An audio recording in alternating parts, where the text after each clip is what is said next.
Hi friends, నా పేరు రోహిణి. నేను ఏపీటీఎస్ న్యూస్ యాప్ నుండి మాట్లాడుతున్నాను.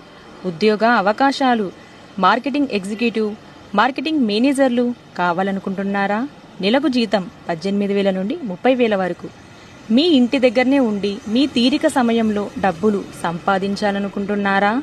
Female telecallers కావాలనుకుంటున్నారా? అయితే జీతం నెలకు 10,000 నుండి 30,000 వరకు. టీమ్ లీడర్స్ అవ్వాలనుకుంటున్నారా? నెలకు జీతం 30,000 నుండి 40,000 వరకు. విద్యా అర్హతలు 10వ తరగతి ఆపై పాస్ అయిన వారు. ఇంటర్వ్యూ సమయం ఉదయం 11 గంటల నుండి మధ్యాహ్నం 2 గంటల వరకు. పూర్తి వివరాలు తెలుసుకోవడానికి వెంటనే కాల్ చేయండి 9966676646. Mohammed publication India broadcasting private limited. Address shop number 223, Jagdish mall, 2వ ఫ్లోర్, బిర్లా